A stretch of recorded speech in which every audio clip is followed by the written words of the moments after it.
आज की कहानी किसी फिल्मी पटकथा से कम नहीं। ये कहानी है दिल्ली के उन गलियों की जहां एक बच्चा लकड़ी की तख्ती और कलम से अपनी तकदीर लिखना शुरू करता है। वह बच्चा बड़ा होकर HCL, वीडियोकॉन और ब्राइट स्टार जैसे दिग्गज कंपनियों के टॉप मैनेजमेंट में पहुंचता है, लेकिन उसका सपना कुछ और ही था। आज हम बात कर रहे हैं भूपेंद्र कालरा जी की, जिन्होंने अपने पिता जो CBI में रहकर गरीबों की सेवा करते थे से सेवा और संघर्ष के गुण को सीखा जब पूरी दुनिया कोविड-19 की महामारी से सहमी हुई थी और कारोबार बंद हो रहे थे। तब भूपेंद्र जी ने अपनी पूरी जमा पूंजी लगाकर रेन्यू प्लस की नींव रखी। एक कमरे के छोटे से दफ्तर से शुरू हुआ ये सफर आज Amazon और कैशिफाई जैसे दिग्गजों का पार्टनर बन चुका है। ये वीडियो सिर्फ एक इंटरव्यू नहीं, बल्कि उन लोगों के लिए एक मास्टर क्लास है जो अपनी पृष्ठभूमि को अपनी कमजोरी समझते हैं। चलिए जानते हैं कैसे एक एवरेज स्टूडेंट ने इंडियन मोबाइल रिटेल मार्केट का चेहरा बदल दिया। तो चलिए स्वागत करते हैं। नमस्कार सर। नमस्कार मैडम। स्वागत करते हैं सर आपका। so आज हम आपकी कहानी हमारी जो दर्शक है, हमारी जो जनता जो हमें सुन रही होती है, उनको सुनाएंगे। तो धन्यवाद आपका। भूपेंद्र जी, सबसे पहले हम आपके बचपन के बारे में जानना चाहेंगे। आपका जन्म कहाँ हुआ और किस तरीके का आपका पारिवारिक माहौल था? जी जी।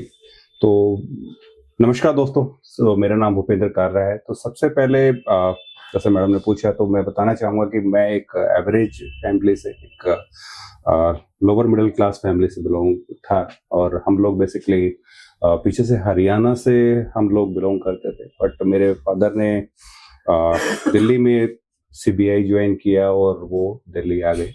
और अच्छा, कौन से गांव से बिलोंग करते हैं हम? दिल्ली में झज्जर डिस्ट्रिक्ट से हम लोग बिलोंग करते हैं। अच्छा। हाँ, एक कोयला कला करके गाँव है। तो उसके बाद मेरे फादर दिल्ली मूव हो गए और कुछ ही 50 साल पहले की बात है ये।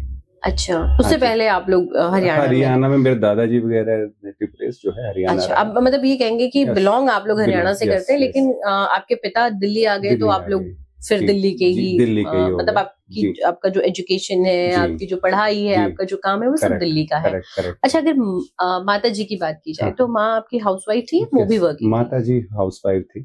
अच्छा, और पिता CBI में थे? पिताजी अच्छा, CBI में, क्योंकि जाहिर सी बात है कि CBI में थोड़ा स्ट्रिक्ट लोग रहते हैं, तो क्या आपको भी अपने घर का माहौल उस स्ट्रिक्टनेस में दिखता था?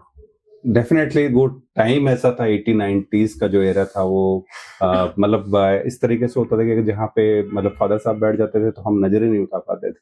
ठीक है। और अगर उन्होंने टीवी पे अगर न्यूज देख रहे हैं तो हमारी हिम्मत नहीं होती थी कि हम चैनल चेंज कर दें। तो उस तरीके का था। लेकिन ये जो बहुत ही सॉफ्ट स्पोकन थे डैडी हमारे, और सोशल वर्कर थे। समाज के लिए उन्होंने अपना पूरा जीवन जो निछावर कर दिया। और CBI में रहते हुए मैं बड़े गर्व के साथ कह सकता हूँ कि उन्होंने कभी किसी एक आदमी को परेशान नहीं किया। कभी उन्होंने कोई एक गलत पैसा घर में नहीं लेके आए।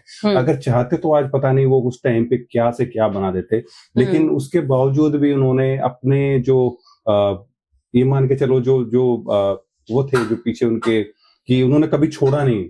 ठीक है। जो भी चीजें थी उन्होंने हमेशा ईमानदारी से, मेहनत से इन चीजों पे काम किया। और हमें भी हमेशा यही चीज उन्होंने बोला कि बेटा जो भी करना ईमानदारी से करना, मेहनत से करना, लोगों की मदद करना। तो वो जो उन्होंने हमें सिखाया, तो उन्हीं पचिनों पे चलते हुए हम भी आगे आए। ठीक है। हमने मतलब मेरी स्कूलिंग जो हुई पर्सनली वो MCD स्कूल से हुई कि एक अच्छी अर्निंग है, अच्छी अर्निंग है। वो चाहते तो किसी प्राइवेट स्कूल में करा सकते थे, लेकिन उन्होंने सरकारी स्कूल में कराया। वो क्यों किया उन्होंने, उसका रीजन था। पापा जी जो थे हमारे, वो PTA के मेंबर थे, पेरेंट्स टीचर एसोसिएशन होती थी। तो वो चाहते थे कि जो वहां पे जो भी लूप होल्स हैं वो उनको पता लगे और उसको इम्प्रूव कर पाए। तो उनको लेके वो चीफ मिनिस्टर थे, मंत्री जी थे, सबको चिट्ठियां लिखा करते थे कि भाई स्कूल में ये प्रॉब्लम है, इसको आप रिजोल्व कराएं।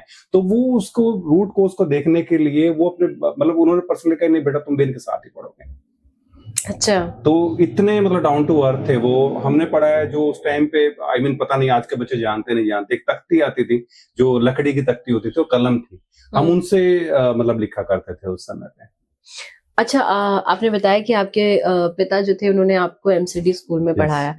कितने भाई बहन हैं आप लोग घर में? हम लोग 6 भाई बहन हैं। और सारे एमसीडी में पढ़े थे या कुछ? यस, सभी पढ़े थे। यस। आप किस नंबर पे हैं? मैं 5th नंबर पे हूँ। यानी कि छोटे हैं। छोटे हैं तो छोटों को ज्यादा मार नहीं पड़ती, मतलब हाँ देखिए, ये कहना लाडले हो जाते हैं लाडले हो जाते हैं। ये कहना तो मतलब डिपेंड करता है कि कौन किस उस पे है, लेकिन मार सबको पड़ती है। किसी को हाँ, किसी को कम, किसी को ज्यादा, ये कह सकते हैं। हाँ। लेकिन जो वाला टाइम था तो थोड़ा सा, बट हाँ, एक छोटे होने के कारण थोड़ा सा आपको बेनिफिट तो मिल जाता है, रिलीफ मिलता है। अच्छा, हम अपने पिता को देखते हैं और फिर हम अपने जीवन में वही काम करते हैं। कहते हैं ना कि बच्चे को देखना है ना, अगर माता पिता के बारे में जानना है तो आप बच्चे को देख लीजिए, पता चल जाएगा, क्योंकि बच्चा अपने माता पिता का प्रतिबिंब होता है। तो आपके पिता की, क्योंकि समाज सेवक थे, तो ऐसे कौन से काम थे जो आपको लगा कि आपके दिमाग में वो चीजें छप गई, आज भी आपको वो चीजें याद है जब आप छोटे थे और आपने उनको करते देखा? जी, तो हमने देखा कि उन्होंने हमेशा लोगों की हेल्प की, ठीक है। कभी उनके पास में लोग आते थे कि आज मतलब हमारी पेंशन नहीं बन रही है, या हमारे घर में आज कुछ खाने के लिए नहीं है, आप कुछ हेल्प करो, तो उसी टाइम पे निकाल के अपना हित भूल के कहते थे कि ये लो, आप पहले बच्चों को देखो, ठीक है। किसी के लिए कोई करना है, किसी की पेंशन बनवानी है, किसी के बच्चे का कुछ जॉब के रिलेटेड कुछ काम है, तो वो हमेशा खड़े रहते थे समाज के लिए, जो ऐसे जो नीडी लोग थे उनके लिए। तो मुझे भी लगता है कि वो सब चीजें कि हम हमें भी वो चीजें करनी चाहिए समाज के लिए, और वो सब चीजें करनी चाहिए। अच्छा, आज से 2-4 दशक तो पहले ही कहेंगे, एमसीडी स्कूल में आप थे, तो उस समय जो एमसीडी स्कूल की पढ़ाई थी और जो आज के समय में पढ़ाई है, आप देख रहे होंगे। आप चलो अपने बच्चों को नहीं पढ़ा रहे, लेकिन पता चल जाता है कि क्या बदलाव हमने देखा है। तो क्या आपने कुछ बदलाव देखा आपके समय में एमसीडी स्कूल की पढ़ाई और आज के समय में? देखिए, बदलाव तो बहुत ज्यादा है। अगर हम उससे कंपेयर करें आज से, अगर ऑलमोस्ट 30 साल हो गया होगा, 30-35 साल हो गया होगा, तो उस टाइम से अगर हम आज कंपेयर करें तो बहुत डिफरेंस है, ठीक है। उस टाइम पे ये फैसिलिटीज जो मिल रही है बच्चों को, वो सब नहीं मिल पाती थी। एजुकेशन का लेवल जो है वो थोड़ा सा पहले से अभी बढ़ा है, ठीक है। जो आज इंग्लिश मीडियम और वो सब जो चीजें जो बच्चों को मिल पा रही हैं, हमारे टाइम पे 6th क्लास से हम लोग इंग्लिश मीडियम स्टार्ट होता था, ABCD हम लोग वहां पे जाके 5th क्लास तक ऐसा कुछ भी नहीं था। कुछ भी नहीं था। तो वो वाला टाइम वो हमने देखा है। तो आज तो बच्चों को बड़ा कुछ है। तो स्टार्टिंग से आजकल PTM भी स्टार्ट हो गई है स्कूलों में, और वो सब चीजें भी स्टार्ट हो गई हैं, ठीक है। तो काफी चेंजेस है इसमें। अच्छा, अगर पढ़ाई को लेकर के बात करें, तो आपके समय में जो पढ़ाई होती थी और जो आज पेरेंट्स स्ट्रिक्ट हो गए हैं पढ़ाई को लेकर के, बच्चे से ज्यादा पेरेंट्स को टेंशन है कि हमारा बच्चा कैसा पढ़ रहा है। आपके समय में भी था, तो आपके पिता क्या वैसे ही छड़ी लेकर के स्ट्रिक्टनेस दिखाते थे, या उनके लिए कोई मैटर नहीं करता, आप पढ़ के पास हो जाओगे? उनके तो आंखों का डर ही काफी होता था हमें, है ना। तो छड़ी की तो कभी जरूरत ही नहीं पड़ी हमें। तो आंखों से अगर एक बार थोड़ा सा ऐसा देख लेते थे, थोड़ा सा खड़ा करके, तो हमें उसी से आइडिया लग जाता था कि भाई नहीं अभी तो। और यस, और अभी जैसे जो पढ़ाई का जैसे अभी जो है, अभी लोग कहते हैं 99%, 98% एंड ऑल, वो सब चीजें नहीं थी, ठीक है। प्रेशर नहीं था इतना, ठीक है, क्योंकि मतलब पढ़ाई थी, और पढ़ाई के साथ में कंपटीशन इतना नहीं था, या ये रेस नहीं थी कि नहीं मेरा बेटा 98 लाया, मेरा बेटा 99 लाया, वो सब रेस नहीं थी, और वो अच्छा था। आज के डेट में बच्चे जो सुसाइड कर रहे हैं, जो प्रॉब्लम आ रही है समाज में, मतलब ऐसा नहीं है कि 99% वाला ही अच्छा होता है या 98 वाला। हर किसी की अपनी एक लाइन है। हर आदमी कोई हो सकता है, हर बच्चा कोई डॉक्टर नहीं बनता, हर बच्चा कोई इंजीनियर नहीं बनता। तो ऐसी तरीके से हमें बच्चे को समझना चाहिए मेरे हिसाब से। और मैं खुद एक एवरेज स्टूडेंट रहा हूँ, ठीक है। मैं भी खुद ऐसे 50%, 40%, 60% नंबर लेके आता था, और टचवुड मतलब अच्छी अच्छी कंपनीज के साथ में काम किया, अच्छे लेवल पे काम किया, इस लेवल तक हम गए जो कोई 90% वाला बच्चा नहीं जा सकता है। तो ऐसा नहीं, किसी को नंबर से हम जज नहीं कर सकते हैं। अच्छा, अगर आपके पिता CBI में थे और एक बड़े समाज सेवक थे, उनकी ईमानदारी और समाज सेवा ने आपके व्यापार करने के तरीके को कैसे प्रभावित किया? देखिए, उन्होंने हमेशा से ही ये जैसे उनके ब्लड में था, तो सेम डेफिनेटली मेरे ब्लड में भी आना ही था वो चीजें, कि हम हमेशा ये सोचते थे कि कैसे लोगों की मदद की जाए, ठीक है। काम तो सभी कर रहे हैं, ठीक है, मैं भी कर रहा हूँ, सभी लोग कर रहे हैं। तो काम करना सिर्फ मोटिव नहीं है कि जो जो जो उनका विजन था, ठीक है, मैं चाहता हूँ कि मैं उसको आगे लेके जाऊं, उनके विजन को, ठीक है, जहां तक हो सके। आज भी मेरे पास कुछ लोग आते हैं, ठीक है, जिनकी जिनकी रीच नहीं हो पाती है। जैसे मैं मोबाइल इंडस्ट्री में हूँ, ठीक है, तो कुछ लोग हैं जैसे कि आजकल ओटीपी मोबाइल पे आता है और सारी चीजें, मतलब पूरा इंडिया ही जैसे मान के चलिए कि पूरा इसके ऊपर चल रहा है, डिपेंड हो गया है, ठीक है। तो मोबाइल आज की डेट में नेसेसिटी हो गई है ना। तो हम लोग खुद चाह रहे हैं कि इस मोबाइल्स को जो है, जो मतलब हमारे, मतलब जो उन्होंने अपने तरीके से किया, जिस टाइम का जो टाइम था, पापा ने उस तरीके से किया कि लोग इतने पढ़े लिखे नहीं होते थे, कम होते थे कि हमारी पेंशन बनवा दो या हमारा राशन कार्ड बनवा दो या किसी और चीज में हेल्प कर दो। लेकिन अब वो वाला दौर नहीं है। आजकल सब लोग इतने एजुकेटेड हैं और सब चीजें वो कर सकते हैं। लेकिन अब मैं कहाँ पे जाके हेल्प कर सकता हूँ? तो मैं वो चीजें शायद ना कर पाऊं जो ग्राउंड लेवल पे उन्होंने की, लेकिन मैं अपने बिजनेस के थ्रू लोगों को हेल्प कर रहा हूँ। तो कैसे हेल्प कर रहा हूँ कि जैसे कि जो लोग हैं, ठीक है, जैसे मेरा बिजनेस है, जैसे यूज्ड मोबाइल, रिफर्बिश्ड मोबाइल से का बिजनेस हम लोग करते हैं, ठीक है, डायरेक्ट एसोसिएटेड है फ्लिपकार्ट, अमेज़न के साथ में। तो हम लोग चाहते हैं कि कम से कम मार्जिन के ऊपर, मतलब ना ही के बराबर, ठीक है, वो हम लोग जो ये जो मोबाइल फोन्स है वो हर हाथ में, जो गरीब है, किसान है, जो बेरोजगार है, वहां तक हम इसको मतलब पहुंचाएं, जो कि उन लोगों को भी वो सुविधाएं जो वो नहीं ले पा रहे हैं। जैसे एक कीपैड फोन है, 1500-2000 रुपए का कीपैड फोन यूजुअली आता है, नया फोन। लेकिन कुछ वर्ग ऐसे हैं जो जिनके लिए कुछ भी नहीं, लेकिन कुछ वर्ग ऐसे हैं आज के लिए, उनके लिए 1500-2000 रुपए बड़ी चीज है। तो हम चाहते हैं कि उनके हाथ में भी वो मोबाइल फोन पहुंचे, वो टेक्नोलॉजी पहुंचे, वो भी टेक्नोलॉजी का यूज कर पाए, और जो मतलब हमारा मोदी जी का भी विजन है, तो उसको आगे बढ़ा पाए और हम लोग भी उसमें अपना के दे पाए। अच्छा, आपने नए मोबाइल की जगह पुराने मोबाइल को चुनना क्यों पसंद किया कि पुराने मोबाइल को रीसेल किया जाए? हाँ, मैं बताता हूँ कि देखिए, जैसे मैंने बताया कि मेरा कैरियर स्टार्ट हुआ, मैंने जॉब तो अर्ली स्टेज में स्टार्ट कर दिया था। मैंने अपना 12th किया था 99 में। अच्छा। 99 में मैंने अपना 12th किया था, और आफ्टर दैट एक्वागार्ड एक मतलब वाटर प्यूरिफायर्स आते थे, तो उनकी सर्विसेज होती थी, तो मैं उनका सर्विस ज्वाइन कर लिया था। और मैं अपना कॉलेज भी करता था और पार्ट टाइम में वो भी करता था, ठीक है। यस, तो मैंने अपना जो स्कूल कॉलेज का फीस और अपना जो पर्सनल जो एक्सपेंसेस और अपना जो ट्यूशन फी एंड ऑल, वो सब मैं अपने वहां से ये करता था। खुद के लिए खुद ही कमा रहे थे? खुद के लिए खुद ही कमा रहे थे। कुछ करना था मेरा लाइफ में ना, तो मैंने वो अर्ली स्टेज में ही स्टार्ट कर दिया था। तो उसके बाद में आई थिंक वो चल रहा था। उसके बाद जैसे मेरा कॉलेज कंप्लीट हुआ, तो मैंने कंपनी ज्वाइन किया, दैट्स कॉल्ड HCL, है ना। तो HCL मैंने ज्वाइन किया, और HCL की वैकेंसी निकली थी या किसी ने आपको रेफर कर दिया? यस, HCL बेसिकली मैंने उस टाइम पे मैं MCSC कर रहा था।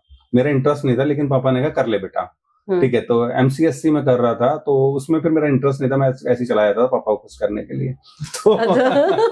तो फिर उस टाइम में मैंने क्या किया, अपना रिज्यूमे जो है वो naukri.com पे अपलोड कर दिया, और मतलब विद गॉड ग्रेस मुझे वहां से कॉल भी आ गया विद इन वीक और समथिंग। तो वहां से कॉल आया, तो मैं गया इंटरव्यू के लिए, तो एंड आई गॉट सिलेक्टेड, ठीक है, कि ऐसा ऐसा है, और ठीक है। तो मैंने क्या जॉब रहेगा, तो जॉब रहेगा कि आपको फ्रंट डेस्क एग्जीक्यूटिव, जो कस्टमर लाइक जो फोन खरीदता है, 1 साल की वारंटी। एक्चुअली HCL जो था नोकिया का पार्टनर था उस टाइम पे।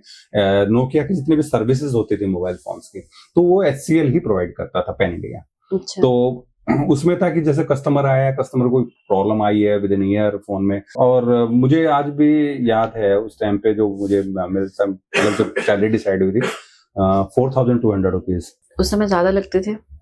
ठीक ठीक लगता था, ज्यादा भी नहीं लगते थे, कम भी नहीं लगते थे। उस टाइम भी मैं बाइक अफोर्ड करता था, बाइक पे जाता था फर्स्ट क्लास, ठीक है, और पेट्रोल सब फुल करके अच्छे से लाइफ जी रहे थे, बढ़िया, ठीक है, कोई टेंशन नहीं, कोई कुछ नहीं। तो ठीक है, लाइफ अच्छी चल रही थी, और तो विद इन लाइक 6 months और something, like I got a chance, like मेरा सीनियर मेरे पास में आए, और कि भूपिंदर, आपको जो है हम लोग प्रमोट करके एस्केलेशंस पे लेके जा रहे हैं। अच्छा। तो the people behind me and like वो गॉसिप स्टार्ट हो गया, यार ये तो अभी आया है लड़का, और अभी आके 6 महीने के अंदर ये, तो हाँ, तो उसके बाद में फिर ठीक है, मतलब आई मीन मैं भी थोड़ा शॉक था कि मैंने क्या, अब ये लोग 2-2 साल से 3-3 साल से यहाँ पे काम कर रहे हैं, तो ठीक है चलो एनीवेज लाइक ठीक है चल करते हैं। तो वो स्टार्ट हुआ, और आई मीन उसके कुछ और टाइम के बाद में हमारे सुपर बॉस थे दिलीप किलेदार जी उनका नाम था, तो वो आए एंड उस टाइम पे एचसीएल को सर्विस मिला था आईपॉड का। तो आईपॉड एक लिसनिंग डिवाइस होता था, एप्पल का ही होता था वो। अच्छा। 2005 की मैं बात कर रहा हूँ। तो उसमें लाइक इतना अच्छा साउंड आता था कि अगर एक सुई भी अगर गिरेगा ना तो उसका भी आवाज आएगा। तो वो उनका सर्विस एचसीएल को मिला। तो और किलेदार जी ने, मैं मतलब आज उनको थैंक्स बोलना चाहूंगा सर जहाँ पे भी हैं, तो उन्होंने मुझे इसके लिए सिलेक्ट किया कि भूपेंद्र आप हेड ऑफिस आओ और ये सर्विस आपने देखना है। अच्छा। यस, तो वहां से मेरा कैरियर चेंज हुआ, और एंड दैट टाइम मतलब लाइक मुझे अपॉर्चुनिटी मिला, जो रोशनी नाडर जी जो एचसीएल की जो ओनर हैं आज के टाइम पे, चेयरपर्सन हैं, उनसे मिलने का मुझे सौभाग्य प्राप्त हुआ उस समय पे। 2006 की बात है। तो सी वाज वेरी यंग 20 साल पहले। यस। ओके। तो उनसे मैं मिला and she was very kind, और लाइक उन्होंने मतलब बताया कि भूपेंद्र ये ऐसे मेरे इसमें आईपॉड में प्रॉब्लम है। तो मतलब आई वाज वेरी नर्वस कि ठीक है उनके सामने, और इतने मतलब उस पे तो जाके तो कह रहे नहीं आप भी काम आराम से बैठो, कुछ ऐसा कुछ नहीं है। और लाइक ठीक है, वो सर्विस करके वो सब चलता रहा कि ठीक है। उसके बाद में लाइफ चलती रही। उसके थोड़ा टाइम बाद आई गोट अ कॉल। रेगुलर उसी जॉब में थे आप? उस जॉब में मैं अप्रोक्स 1.5 साल के आसपास था। अच्छा। उसके बाद फिर मूव करने का सोचा आपने? हाँ, उसके बाद सोचा कि मैंने क्या, अब इतने पैसे में तो जिंदगी नहीं चलेगी कि आगे, क्योंकि फैमिली से प्रेशर आना स्टार्ट हो गया था यार कि कुछ तुम्हारे लिए कुछ आगे शादी वादी के लिए कुछ सोचना है, ये सब है। तो मैंने कहा यस, अगर वो सब चीजें हैं तो इतने पैसे में तो काम नहीं चलेगा, तो कुछ सोचना पड़ेगा। तो शादी के लिए पैसे जोड़ना शुरू कर दिया? ऑब्वियसली सोचना ही पड़ेगा। अच्छा, लेकिन आपने कहा कि कॉलेज में आपने एक्वागार्ड ज्वाइन किया था। यस। तो पढ़ाई भी करना, जॉब भी करना कैसे पॉसिबल होता था? कैसे करते थे आप? उसमें क्या होता था कि मेरे इवनिंग कॉलेज में एक्चुअली मैं था, तो मॉर्निंग में जैसे मैं घर से निकल जाता था अराउंड 7-8 निकल जाता था। तो उसके बाद में 2 बजे तक मैं अपना ये वाला काम जो था एक्वागार्ड वाला ये करता था। उसको करने के बाद मैं डायरेक्टली अपना कॉलेज चला जाता था। उसके बाद कॉलेज से आना, अपना खाना पीना खाना, उसके बाद पढ़ाई वढ़ाई करना। मतलब थोड़ा सा लाइफ ऐसी नहीं थी जैसे यूजुअली जैसे यंगस्टर की होती है, जैसे होती है कि ठीक है लाइफ को एंजॉय किया, ठीक है, हाँ, घूमना फिरना वो सब चीजें घूमे फिरे, पर लेकिन हम मतलब अपने पैसा, ठीक है, अपने। अच्छा, एक क्योंकि अभी आप पॉकेट मनी, चलो बच्चे हैं तो उनको देते ही हो, आपने खुद की पॉकेट मनी के लिए खुद मेहनत की। दोनों में से किसमें ज्यादा मजा आता है? अपने में ज्यादा मजा आता है, उसमें सेटिस्फेक्शन है। उसमें हम किसी और का पैसा बर्बाद नहीं किसी और का है, मेरे वो भी अपने ही पापा हैं तो मेरे अपने ही है, वो पैसा भी मेरा ही है, लेकिन स्टिल ठीक है वो मेरी मेहनत का पैसा है। उसको खर्च करते हुए 4 बार सोचूंगा। अच्छा, अपना पैसा खर्च करते हुए 4 बार? ऑब्वियसली, अब पापा का होता तो उसमें मेहनत नहीं लगी होती ना। मेरे को पता है मैं कितनी मेहनत कर रहा हूँ, मैं धूप में, सर्दी में, गर्मी में, बारिश में मैं जा रहा हूँ रेगुलर बेसिस पे, मैं काम कर रहा हूँ। अपने हर एक पैसे की अहमियत को पता है कि कितनी मुश्किल से कमाया है मैंने ये पैसा, मैं इसे आराम से गवा रहा हूँ। Exactly. बिल्कुल।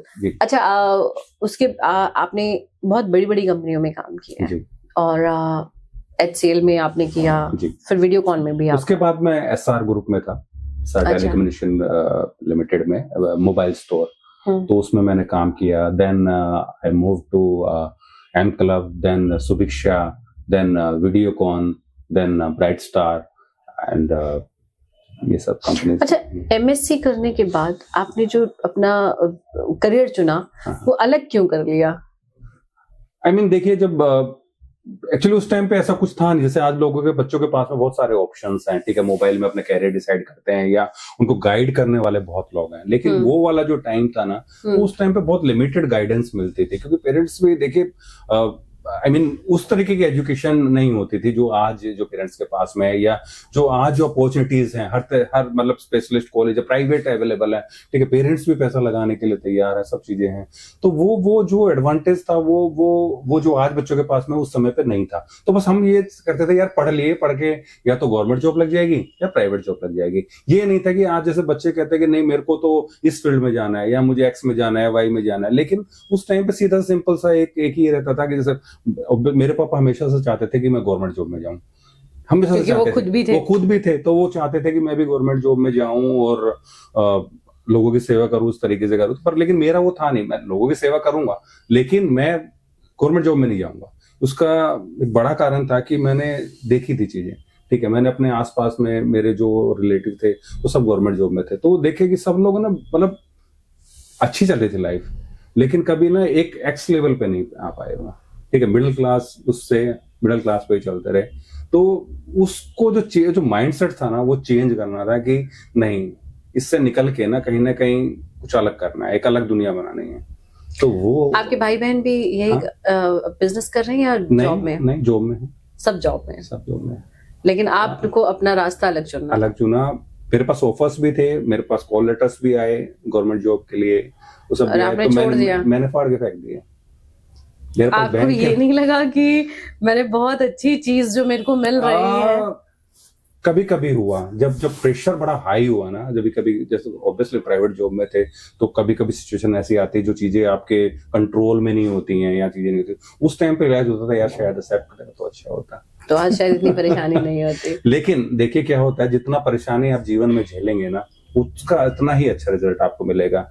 वो ऊपर वाला भी आपको देख रहा होता है, जब आपको परेशानियां वो सब चीजें देता है ना, तो वो देख रहा होता है कि यार आप कितना झेल सकते हैं, कितना आप क्या कर सकते हैं, वो सबको नहीं देता है, वो जो उसके लायक होता है, जो झेल सकता है, जो मेहनत कर सकता है, उसी को मिलता है। तो वो परेशानियां हमने झेली लाइफ में, बहुत झेली, ठीक है, लेकिन हाँ एक अलग था, जिस टाइम पे मैं बिजनेस में भी मूव हुआ उस टाइम पे लाइक मेरा सैलरी मतलब 1.5 लाख प्लस था। अच्छा जी, तो कब की बात है ये आई थिंक 2020 का बात है। अच्छा जी, तो आज से 5 साल पहले। यस, तो उस टाइम पे भी मैं जब मूव कर रहा था इसमें बिजनेस में, तो मैंने फादर से डिस्कस किया कि ऐसे ऐसे और मैं मतलब जॉब छोड़ना चाह रहा हूँ, और तो कहते हैं कि यार क्या हो गया तेरे को, पागल है क्या तू? तो यार लोग तरसते हैं, मतलब यार तुझको मिलती नहीं है, तू जीएम की पोजीशन पे है, ठीक है, मैं उस time I was general manager और इन द कंपनी, तो कहते हैं यार क्या हो गया तेरे को? तो मैंने कहा नहीं मेरे को कुछ अपने लिए कुछ करना है और ये समाज के लिए कुछ करना है, जो आप करते आए मैं उस तरीके से नहीं कर सकता आपके लेवल पे, ठीक है, ग्राउंड पे, पर लेकिन मैं भी कुछ करना चाहता हूँ। तो कहते हैं कि गुस्सा हुए हैं, तो अच्छा मानेगा तो है नहीं, कर ले अपने मन के जो करना है तूने, लेकिन ये देख लेना कि बच्चों के लिए परेशानी नहीं होनी चाहिए। तो लेकिन 20 आपने बोला 2020 में, 2020 का वो दौर था जिस समय कोविड बहुत पीक पर। वो सबसे बड़ा चैलेंजिंग टाइम था मेरे लिए, because I was started my company इन 2020 जैन, ठीक है, एंड अनफॉर्चुनेटली सर मुड़ाते ही गोले पड़ गए मेरे ऊपर। तो ये मार्च में कोविड आ गया। हाँ। तो आई मीन मेरे लिए बहुत टफेस्ट टाइम था, आई मीन मेरे लिए नहीं, पूरे पूरे पूरे वर्ल्ड के लिए, पूरे समाज के लिए, सबके लिए एक टफेस्ट टाइम था। तो इन मंथ ऑफ मार्च तो लाइक मोदी जी आए और लाइक वो बोले कि बस सब कुछ बंद है, तो ऐसा कभी सुना भी नहीं था, ऐसा हो सकता है, ऐसा कभी कुछ हो सकता है, कभी ये नाम भी नहीं सुना था हमने कि यार कि लॉकडाउन नाम की भी कोई चीज होती है, ठीक है। तो लाइक आई वाज लाइक मैं तो पूरा डर गया करके, मैंने कहा भाई अभी स्टार्ट किया, जॉब छोड़ दी है, ठीक है, और मैंने कहा क्या होगा, तो ठीक है, तो मतलब मेरी वाइफ ने बड़ा मेरे को उस टाइम पे संभाला, कहते कुछ नहीं होता, कोई बात नहीं, ठीक है, क्या हो गया, चलता है लाइफ में, ठीक है, सब कुछ ठीक होगा, अच्छा होगा, ठीक है ना, तो भगवान पे विश्वास रखो। पापा जी ने भी बड़ा समझाया, कुछ नहीं होता, ठीक है ना, मैं हूं ना, अभी क्यों टेंशन ले रहा है। तो मैंने कहा चलो ठीक है, कुछ ना कुछ अच्छा ही होगा। और लाइक ठीक है, वो एक बुरा दौर सभी के लिए था, काफी लोग मतलब अपनों को भी खोया उसमें, that was the toughest time। 20 में किसी ने नहीं खोया, 21 में मतलब 21 में सबसे ज्यादा मौतें हुई हैं। 2020 में तो काम खराब हुआ लोगों का, क्योंकि लॉकडाउन लग गया, तो अब आप करें तो करें क्या। और ये जो और दौर भी बड़ा लंबा था, 2020 से 21 तक चला है ये, तो उस बीच को आपने कैसे सरवाइव करके निकाला उस समय के दौर? देखिए मैंने जब अपना ये बिजनेस स्टार्ट किया ना, तो मैंने जैसे पापा की बात याद रखी कि क्या कि बच्चों के लिए प्रॉब्लम नहीं होना चाहिए, तो मैंने क्या किया कि जो मेरे फंड्स थे, ठीक है, तो मैंने कुछ फंड्स अरेंज भी किए थे, अपना पीएफ निकला था और कुछ मेरे पास सेविंग्स थी, तो वो सब लगा के मैंने अपना बिजनेस स्टार्ट किया था। तो मैंने क्या किया कि अपना 6 मंथ्स के लिए जितना मेरा एक एवरेज जो फैमिली का जो ये निकल के आता, खर्चा निकल के आता मंथली, तो मैंने 6 मंथ का खर्चा अलग रख दिया। अच्छा। कि अगर अगर मैं कहीं अगर फेल भी हो गया इसमें तो मेरी फैमिली सफर ना करे उसको लेके। तो 6 मंथ के लिए जो भी मेरे फंड्स थे मैंने अलग कर दिए, तो उसने मेरे को बड़ा साथ दिया, जो फंड्स मेरे पास में थे एटलीस्ट, ठीक है, कि मैं सरवाइव कर पाया इजिली। और एक अच्छी चीज मेरे साथ में क्या हुई इसके बीच में कि अच्छी चीज घर मुझे नहीं बोलनी चाहिए अच्छी चीज की, बट लेकिन yes as far as my business is concern, तो अच्छी चीज ये थी कि उस टाइम पे ऑनलाइन क्लासेस स्टार्ट हो गई और सब कुछ बंद था। मतलब वहां पे नए फोन मिल नहीं पा रहे थे, कुछ हो नहीं पा रहे थे, मेरे पास इन्वेंट्री पड़ी हुई थी। आपने पहले स्टॉक ले रखा था? यस, लॉकडाउन से पहले ही स्टॉक ले लिया? लॉकडाउन से पहले ही मेरे पास स्टॉक था। अब वो 3 महीने तक जब तक वो था, इन्होंने आई थिंक जून में शायद ओपन किया था, मई या जून में इन्होंने, जो फर्स्ट लॉकडाउन की मैं बात कर रहा हूँ। तो उस टाइम पे मेरे पास में स्टॉक था, मैं मतलब उस टाइम पे बड़ा परेशान था क्या होगा, लेकिन वो जैसे ही हुआ खुला मेरे पास लाइन लग के मोबाइल बिके और उसका आपको बहुत ज्यादा बेनिफिट हुआ और वहां से आपको लगा कि आपने सही बिजनेस चुना है? यस। और अब आपको लगता है कि आपने सही बिजनेस ही चुना है? यस, बिल्कुल बिल्कुल, क्योंकि अब मैंने जो एक स्क्रैच से एक बिजनेस स्टार्ट किया, ठीक है, जिसमें एक मैंने बहुत ही कम पैसा इन्वेस्ट किया और आज मैं उसको एक अच्छे लेवल तक मैं आज कम से कम 20 लोगों को मैं रोजगार दे पा रहा हूँ, ठीक है, उनका घर चलता है, ठीक है। मैं और लोगों को, जैसे मेरे किसान भाई हैं या मेरे अनएम्प्लॉयड हैं, या मैं उनको सबको मैं, मेरी वीडियोस भी आती हैं, ठीक है, तो सबको ये कहता हूँ कि जो भाई जो काम मतलब कम पढ़े हैं या कुछ करना चाहते हैं लाइफ में, दुकान खोलना चाहते हैं, कुछ भी करना चाहते हैं, तो मैं उनके लिए बैठा हूँ, ठीक है, मैं उनको हेल्प कर सकता हूँ आज, ठीक है। अपना एक उस पर मैं मार्जिन ना रख के भी अगर मैं किसी को हेल्प करना चाहूँ, देखिए मैं आज कम से कम पूरे इंडिया में, ठीक है, आई मीन कश्मीर से लेके मैं कन्याकुमारी तक लोगों को सप्लाई देता हूँ मोबाइल का। यस, सेकंड हैंड मोबाइल्स का। तो बहुत सारे लोग हैं वो हमारे साथ जुड़े हुए हैं, ऐसे ऐसे लोग मेरे साथ में जुड़े हैं कि जो शुरू में मेरे से 2 मोबाइल 5 मोबाइल ले जाके इन्होंने अपना काम स्टार्ट किया है और आज टचवुड उन्होंने 2 घर बना लिए हैं, अपने घर में गाड़ी खड़ी हुई है और मतलब ऐसे ऐसे, और आते हैं मेरे पास, आज भी जुड़े हुए हैं मेरे साथ में। और कभी मैं जाता हूँ ना तो वो मतलब आई मीन मैं बयान नहीं कर सकता कि वो लोग कितना मतलब रिस्पेक्ट और कितना चीजें मतलब हमें वो देते हैं। अच्छा, आपने 2020 में ये सोचा कि आपको मोबाइल का करना चाहिए, और लेकिन पुराने मोबाइल को ही आपने क्यों किया? क्योंकि लोग तो नया शॉप भी खोल लेते हैं, महंगी दुकानें खोल लेते हैं, तो आपके दिमाग में ये क्यों आया कि मैं पुराने ही मोबाइल का करूंगा और ये करूंगा तो ये एज फ्यूचर मुझे फायदा ही देगा? कैसे? देखिए मैं जब ब्राइट स्टार कंपनी में था, ब्राइट स्टार टेलीकम्युनिकेशन लिमिटेड, तो मैं उसमें सीनियर मैनेजर था। तो ये बेसिकली इनका एयरटेल के साथ में कोलैबोरेशन था, अमेरिका की कंपनी थी ब्राइट स्टार, तो मैं उसमें सीनियर मैनेजर था। तो वहाँ पे जब मैंने उनको ज्वाइन किया तो एयरटेल बिजनेस में हम लोग जितने भी इनके स्टोर्स होते थे, तो इनके स्टोर्स पे हम लोग मतलब जितना भी प्लेसमेंट एंड ऑल वो सब चीज देखते थे। आफ्टर दैट मतलब कंपनी ने डिसाइड किया, bright star basically global leader है फॉर एप्पल डिस्ट्रीब्यूशन, ठीक है, और सेकंड हैंड मोबाइल्स में भी ग्लोबल लीडर है वो लोग। अच्छा। यस, तो वो लोग पूरे वर्ल्ड से ऐसा माल उठा के हांगकांग में वो लोग पहुंचा देते हैं, ऐसा ये आपने देखा वहां?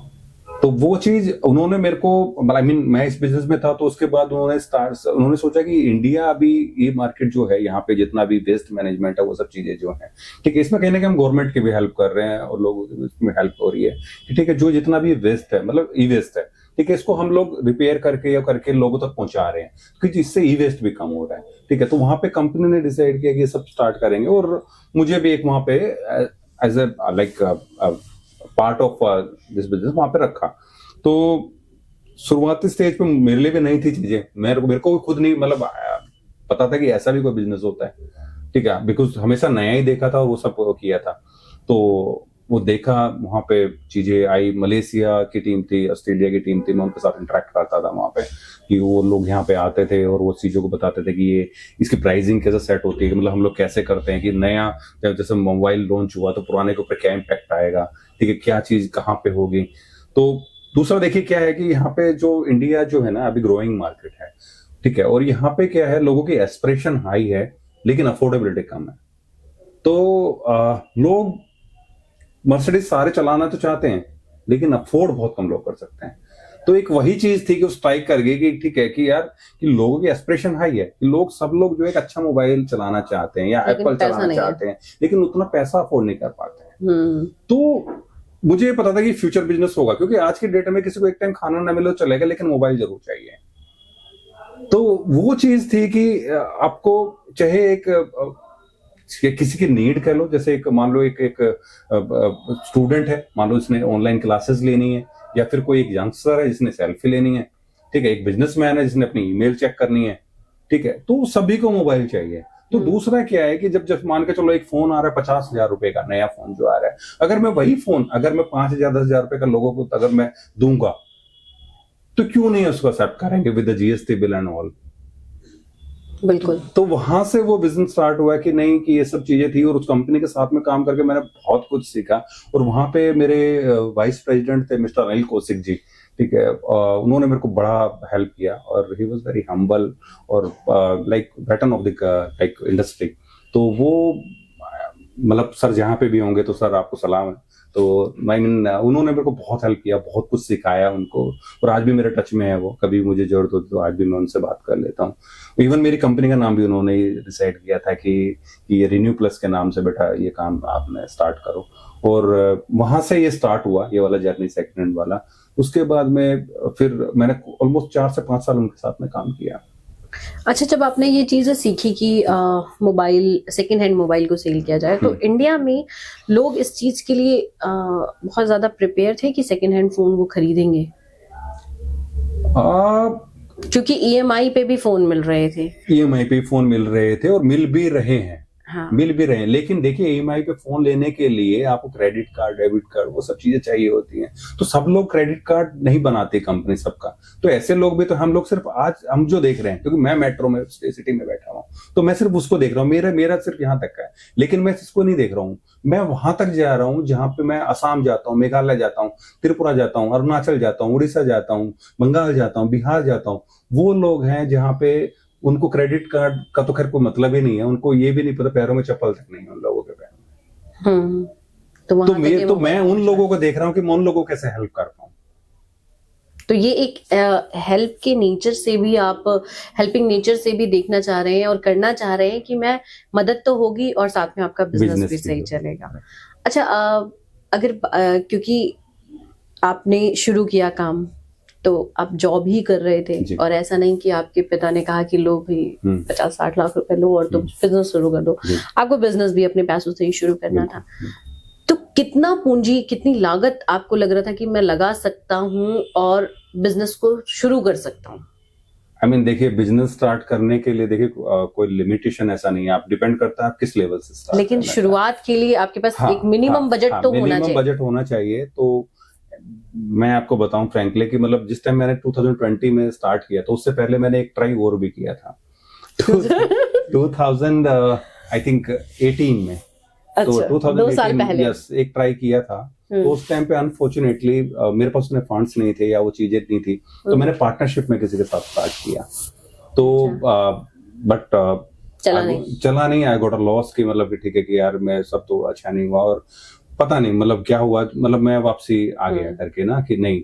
लेकिन फिर हिम्मत बनाई दोबारा से 2020 में कि नहीं, एक बार तो करना है, देखी जाएगी। क्योंकि मैं ये नहीं चाहता था कि लाइफ जब मेरी आगे बढ़े ना, तो मैं अपने आप को फेस ना कर पाऊं कि यार कि मैं कर सकता था और मैंने किया नहीं, ठीक है। तो वो मैंने 2020 में दोबारा से हिम्मत किया, और जब मैंने कंपनी को, अमेज़न को अप्रोच किया कि मैंने कहा मेरे वहाँ पे कुछ मतलब अच्छे वो थे वहाँ पे, क्योंकि मैं इंटरेक्ट करता था तो 2015 से उनके साथ में, तो अच्छे रिलेशन थे मेरे उनके साथ में। तो उन्होंने कहा कि ठीक है यार, अगर आपका है तो मैं कर सकते हैं, पर लेकिन इतना पैसा आपको, उन्होंने मेरे को एक अमाउंट दिया कि इतना अमाउंट आपको लगाना पड़ेगा। उतना अमाउंट भी नहीं था मेरे पास में। अच्छा, तो मैंने कहा यार कैसे करेंगे। तो फिर मैंने कुछ मतलब फ्रेंड्स वगैरह को बोला यार ऐसे ऐसे है। तो उन्होंने बोला यार देखो, अगर 1-2 लाख रुपए की बात होती तो शायद कर देते, लेकिन इतना तो नहीं हो पाएगा। अच्छा चलो कोई नहीं, ठीक है। तो उसके बाद कुछ मेरे पीएफ था, कुछ वो निकाला, कुछ मेरी सेविंग्स थी वो निकाला, कुछ चीजें थी मेरे पास में, वो मैंने सारी चीजें निकाल के लगा दिया मैंने देखी जाएगी जो भी होगा, एक बार अपना सपना तो सच करना है। हाँ। तो वो सब लगाया, और वो स्टार्ट किया। और एक छोटा सा कमरा होता था मेरे घर के नीचे, वहां से उस एक कमरे से मैंने अपना ये ऑफिस स्टार्ट किया, मैं और मेरी वाइफ, ठीक है। हम दोनों ही काम करते थे, और मेहनत से मैं मतलब आई मीन सुबह भी मैं जाता था तो काम करके जाता था, शाम को आने के बाद भी रात को 12 1 2 बजे तक मैं काम करता था। ठीक है, पूरा कि जो कर ही रहा था उस टाइम पे मैं, तो मैंने कहा आप संभालो इसको जब तक ये एक उस पे नहीं आ जाता, एक स्टेज पे नहीं आ जाता कि पता लग रहा है कि मैं जॉब से भी गया और ये भी काम हो गया। तो वो संभालती थी पूरा उसको, उन्होंने बहुत हेल्प की मेरी इसमें, पूरा वो मटेरियल डिलीवरी आना एंड ऑल, पूरा बिलिंग एंड ऑल, सब कुछ चीजें तो हम दोनों करते थे। बट ठीक है, उसके बाद में जब मुझे लगा कि नहीं अब ये बिजनेस थोड़ा सा ठीक जा रहा है, तो फिर मैं अपना जॉब ड्रॉप करके तो उसमें वो किया थोड़ा सा।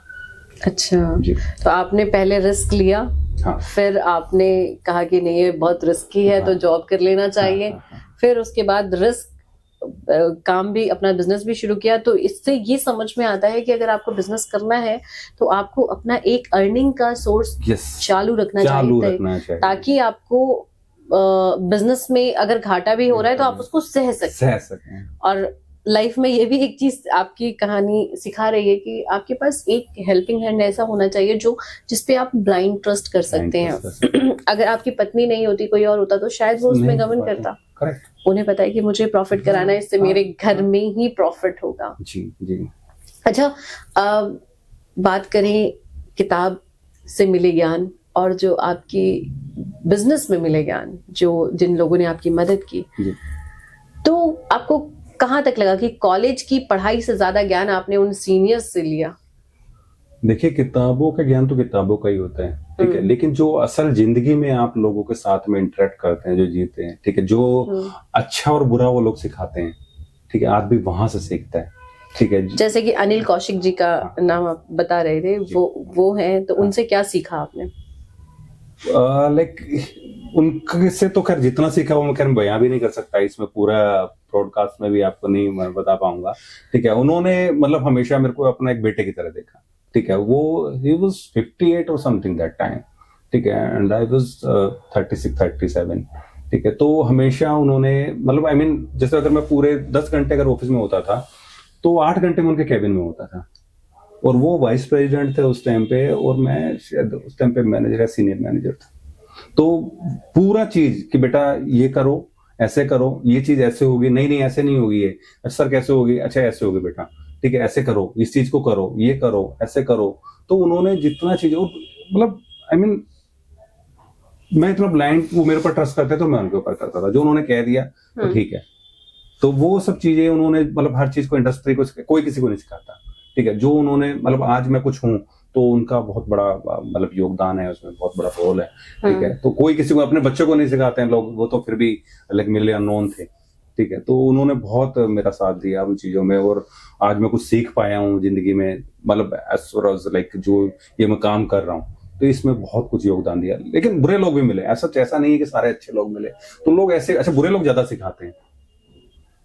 बुरे लोग जो होते हैं ना, जो आपको ठोकर खाने के बाद आप बहुत अच्छे से संभलते हैं, बहुत अच्छे से संभलते हैं। लोग ऐसे थे कि जो सामने से कुछ और होते थे, सामने से अच्छी बातें करते थे, लेकिन पीछे से बाद में पता लगता था अरे यार यही तो लोग हैं। पर लेकिन हाँ, वो लोग भी अच्छे होते हैं, कि अच्छे इसलिए होते हैं क्योंकि आपकी जो मार्केटिंग करते हैं वो लोग करते हैं, कहीं ना कहीं वो आपको इनडायरेक्टली फायदा पहुंचा जाते हैं। अच्छा, बात करें काम की, तो हम सफलता तो देखते हैं, हम ये देखते हैं अरे कितना कमा रहा है, कितना ही अर्निंग हो रही है, देखना इतना बड़ा कर लिया बिजनेस, अब तो बस सिर्फ खाना ही है। इस खाने के लिए जो कमाना होता है और कमाने के पीछे चुनौतियां होती हैं जिसको आप डेली फेस करते हैं। डेली आपके सामने कुछ ना कुछ परेशानी खड़ी होती है। आप कोई भी काम करते हैं तो वो अपने साथ परेशानी साथ लेके आता है, चुनौतियां आपको पार करनी होती है, चाहे वो जॉब हो चाहे वो बिजनेस हो।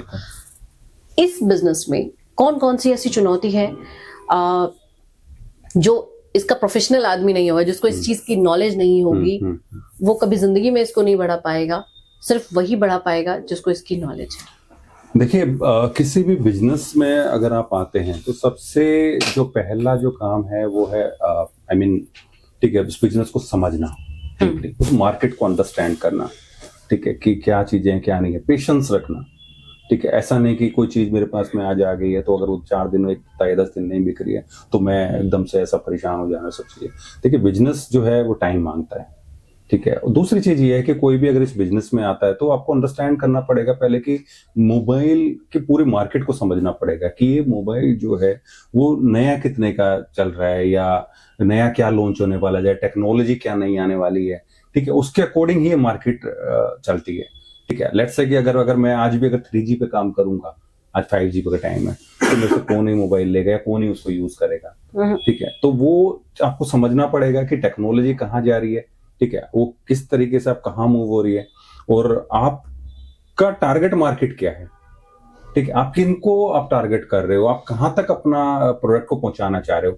देखिए, अगर मैं बात करूं कि मैं आज एक refurbish mobile second hand phones में कर रहा हूं और मैं टारगेट करूं जैसे मेट्रो सिटीज को, या फिर लोग जो आईफोन यूज कर रहे हैं या जिनके पास में पैसे की आती है, तो मैं कहाँ सफल होऊंगा अपने बिजनेस में।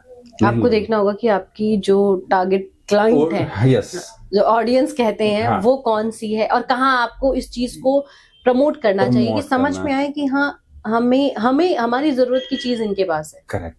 वो किसी भी बिजनेस का नब्ज है, ठीक है। आप क्या चीज बेच रहे हो और आपकी चीज की डिमांड कहाँ पे है, ठीक है। लेट्स से अगर गुड़ बेच रहा हूँ, ठीक है, और वो दिल्ली में बेच रहा हूँ, तो फायदा नहीं है। मैं शायद उसको जाके अगर मेरठ में बेचूंगा तो अच्छा बिकेगा, यूपी में बेचूंगा तो अच्छा बिकेगा, ठीक है। तो वो चीज को आपको समझना पड़ेगा, क्या प्रोडक्ट आप कर रहे हो, उस प्रोडक्ट को कहाँ पे आप पिच कर रहे हो, ठीक है। तो वो आपको समझना पड़ेगा। दूसरी चीज ये है कि जो भी अगर इस बिजनेस में, जैसे मैं हमेशा बोलता हूँ, जो नए जो बच्चे हैं, जैसे ठीक है, आजकल थोड़ा सा अनएम्प्लॉयमेंट ज्यादा है, वो चीजें हैं कि बच्चे कोर्स करें, उसके बाद में ये काम स्टार्ट करें, हम उनको पर्सनली हेल्प करेंगे बच्चों को, ठीक है, कि थोड़ा सा, पर लेकिन हाँ, कि थोड़ा सा रिपेयर का आइडिया या वो सब। देखिए, पुराना फोन है, ठीक है, जैसे पुरानी गाड़ी भी हो जाती है, तो मान लो कभी उसका बैटरी डाउन हो गया या फिर कोई छोटा मोटा कोई वो आ गया, तो अगर उसको नॉलेज है तो वो इजीली उससे निकल जाएगा। लेकिन अगर कोई ऐसा बंदा होगा जिसको पता ही नहीं है उसके बारे में, तो थोड़ा परेशान हो जाएगा।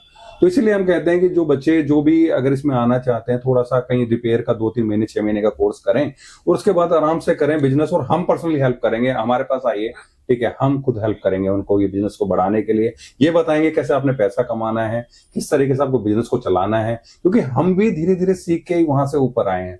तो हम समझते हैं कि किस तरीके से इसको चलाना है, किस तरीके से समझाना है, क्या चीजें हैं, और डेडिकेटेड टीम हमारे पास में है इसके लिए कि जो भी इस तरीके के जो नए लोग आते हैं, नए लोग बिजनेस करना चाहते हैं, तो हम उनको हेल्प करें। तो मैंने स्पेशली 2 लड़के इसी के काम के लिए रखे हैं कि जो सिर्फ वो हेल्प करते हैं कि जो नए जो लोग आना चाहते हैं इसमें। अच्छा, फ्लिपकार्ट और अमेजोन, इनके साथ भी आपका काम है, इन्वेंट्री मैनेज करना इनके साथ, हाँ। आपके लिए कितना तनावपूर्ण था?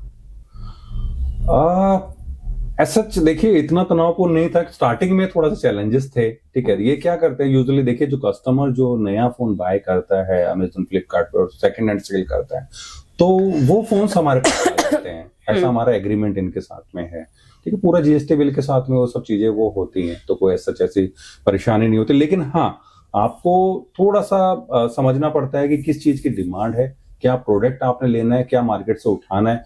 अब मान लो कोई ऐसा प्रोडक्ट आपने उठा लिया, ऐसा ब्रांड, जैसे मान लो चलो HTC है, अभी मार्केट में अभी नहीं चलता है, कम बिकता है, अगर या LG है, कम बिकता है, तो मैंने अगर वो उठा लिया, उसकी क्वांटिटी उठा ली, तो मेरे पास डंप हो जाएगा। तो आपको मार्केट नॉलेज होना है, वो समझना है कि इस समय रिक्वायरमेंट क्या है, कि अगर सेकंड हैंड मोबाइल भी अगर मैं सेल कर रहा हूँ, तो कौन सा खरीदेंगे, कौन सा नहीं खरीदेंगे।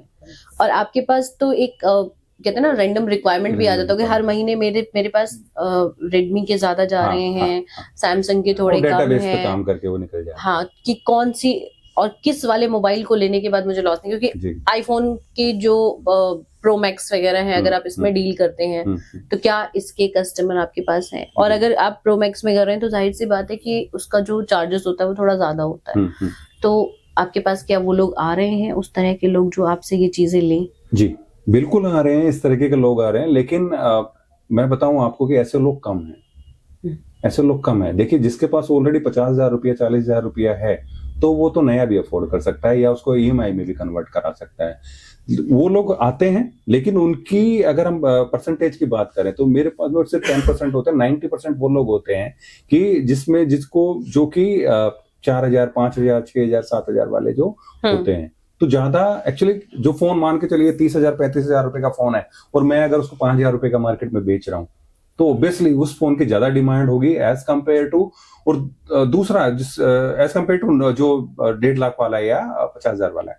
और दूसरा जो सेकंड हैंड फोन में वही आदमी जाता है जिसका, मैंने पहले भी बताया, जिसका एस्पिरेशन हाई है, ठीक है, वो अफोर्ड नहीं कर सकता है। तो जो 50,000 रुपए खर्च कर सकता है, इसका मतलब उसकी अफोर्डेबिलिटी तो है, ठीक है। 50,000 रुपए खर्च कर रहा है तो किसी कहीं ना कहीं तो वो है। दूसरी बात वो है जो जो जो कस्टमर जो 3,000 रुपए वाला जो जा रहा है, ठीक है, वो कहीं ना कहीं वो अफोर्ड नहीं कर पा रहा है, ठीक है, तो वो नया अफोर्ड नहीं कर सकता है, मतलब 15,000 20,000 रुपए खर्च नहीं कर पाता है। तो उसको हम लोग मतलब वो करके चलते हैं कि यार हम उन तक फोन पहुंचाएं जो लोग जो जिनको चाहिए एक्चुअली में, जिनको नीड है इस तरीके के डिवाइसेस की। आप बेसिकली रिटेल में करते हैं या इसमें करते हैं, होलसेल में करते हैं? ये मान के चलिए हमारा मतलब 95% काम जो है वो होलसेल का ही काम है, ठीक है। लेकिन उसके अलावा भी कोई अगर कोई नीडी मेरे पास में आ गया या कोई स्टूडेंट आ गया या कोई ऐसा बंदा आ गया तो मैं उसके लिए भी मना नहीं करता हूँ, कभी भी एनी टाइम वेलकम है, ठीक है। इवन दो मैंने कोरोना के टाइम पे, आप पता नहीं यकीन करेंगे नहीं करेंगे लोग, मैंने फ्री में ही मोबाइल लिए। अच्छा, यस। तो लोग ऐसे पढ़ाई की जरूरत है, पढ़ाई की जरूरत थी, बोला कि बच्चा मेरा बेटा पढ़ नहीं पा रहा है सर, और मैं कैसे करूँ बेटा, तो कोई बात नहीं, ले जाओ, ठीक है, जब आपके पास में होंगे दे जाना होंगे तो दे जाना, नहीं तो कोई बात नहीं है। अच्छा, तो ऐसे लोगों की आपने मतलब समाज सेवा अपने पिता से वो यहाँ पे की है मोबाइल में, क्योंकि जहाँ जिस चीज की जरूरत है अब वहां उस बच्चे की पढ़ाई रुक जाती है उस मोबाइल के चक्कर में, वो अफोर्ड नहीं कर सकता था। अच्छा, तो आप जब, जैसे कि आपने बताया कि होलसेल में आप डील करते हैं, तो होलसेल में तो आपका तो ये होता होगा कि कोई ईएमआई वगैरह ये सब चीजें नहीं है, और जो वैसे रिटेल वाले आते होंगे वो भी डायरेक्ट पूरी पेमेंट करने के बाद ही जाते होंगे, तो आपका बैंक के साथ कोई भी कोलैबोरेशन या कोई ऐसी चीज नहीं है? देखिए, सारा काम जो होता है वो जीएसटी बिल के साथ में ही होता है सारा, मतलब पूरा एक नंबर का बिजनेस ऐसा कुछ नहीं है। बट हाँ, इसमें ईएमआई और वो सब फैसिलिटीज नहीं होती है, क्योंकि ये सारा जो काम जो है ना वो पूरा पेमेंट पे ही चलता है, ये वाला काम जितना भी है ना। लेकिन जैसे कि आप अगर ग्रो करते हैं, मेरा ऐसा मानना है कि अगर आप जैसे बड़े महंगे मोबाइल लेके अगर क्या रहे, जैसे कि 40-30,000 और कोई अगर वो ईएमआई में कन्वर्ट हो जाए कि अब अगर आप ईएमआई में दे तो आपकी और ज्यादा सेल बढ़ जाएगी कि हाँ भाई अब लोग और ज्यादा आने शुरू हो जाएंगे, क्योंकि उन्हें ये पता है कि अब 70-80 हजार रुपए का मोबाइल हमें अगर 30-40 हजार में मिल रहा है या 50 हजार में मिल रहा है तो हम उसे ले सकते हैं। और सबसे बड़ी चीज ये होती है कि ट्रस्ट। अगर आपसे कोई मोबाइल लेके जा रहा है और उसकी लाइफ सही चल रही है, क्योंकि आपने उसको टेस्ट किया, आप यहाँ पे पूरा चेक कर रहे हैं, चेक करने के बाद आप वो चीज उसे प्रोवाइड कर रहे हैं, तो जाहिर सी बात है कि आप पे ट्रस्ट भी बन जाएगा उनका। तो क्या आपने कभी सोचा कि ऐसा आप करेंगे आने वाले टाइम में? यस, वो सब चल रहा है, और कुछ कंपनीज से जो फाइनेंसर्स कंपनी जैसे बजाज अलायंस ये सब चीजें हैं उनसे डिस्कशन भी चल रहा है इसको लेके। तो जैसे ही वो, अभी देखिए it is too early to say anything कि ठीक, अभी मेरा टाइप उनके साथ में नहीं हुआ है, तो फ्यूचर में डेफिनेटली वो चीजें भी आएंगी, ठीक है, कि जिसमें हम लोग फोन फाइनेंस करेंगे, ठीक है। जो लोग मतलब अफोर्ड नहीं कर सकते हैं तो वहां पे कुछ पेमेंट डाउन पेमेंट करेंगे, बाकी ईएमआई पे हो जाएगा। और आज हमने एक अभी जो है कैश ऑन डिलीवरी का इस पे एक वो रखा है कि जैसे कुछ मतलब मेरे कस्टमर हैं, जैसे कुछ असम में है, मणिपुर में है, उड़ीसा में है, तो हर कस्टमर यहाँ पे विजिट नहीं कर सकता, इतना पैसा नहीं लगा सकता, टाइम नहीं लगा सकता कि यहाँ पे आने के लिए। तो उनके ट्रस्ट के लिए मैं क्या करता हूँ, मैं कैश ऑन डिलीवरी देता हूँ कि जब माल आपके पास में पहुंच जाएगा जब आप पैसे देना। तो ऐसे हमारे टाइप्स कुछ कोरियर एजेंसीज के साथ में है कि वो कलेक्ट करती हैं पैसा at the time of the delivery of the product, ठीक है। जैसे मैंने यहाँ से प्रोडक्ट ने बोला कि सर मेरे पास में ये मॉडल के 10 पीस भेज दो, इसके 5 पीस भेज दो, इसके 20 पीस भेज दो, तो ऐसा कुछ 50 पीस 100 पीस का ऑर्डर उनका हो गया। तो पूरा ऑर्डर पे उन्होंने कहा सर मैं ऐसा है कि आपको 10,000 रुपया 20,000 रुपया अभी लगा रहा हूँ, बाकी 1 लाख रुपया जब दूंगा जब आप माल पहुंच जाएगा, 1.5 लाख रुपया जब, कोई बात नहीं सर, कोई नहीं, आपको माल पहुंच जाएगा। तो जब माल उनके पास पहुंच जाता है तो जब हम उनसे पैसा कलेक्ट करते हैं। अच्छा, एक चीज बताइए कि जिस बिजनेस को आपने सिलेक्ट किया है, इसमें आपको आपका जो फ्यूचर है वो कहाँ तक दिख रहा है? क्या लग रहा है कि इंडिया में आप इसको कितने टाइम तक इस बिजनेस को सरवाइव कर सकते हैं?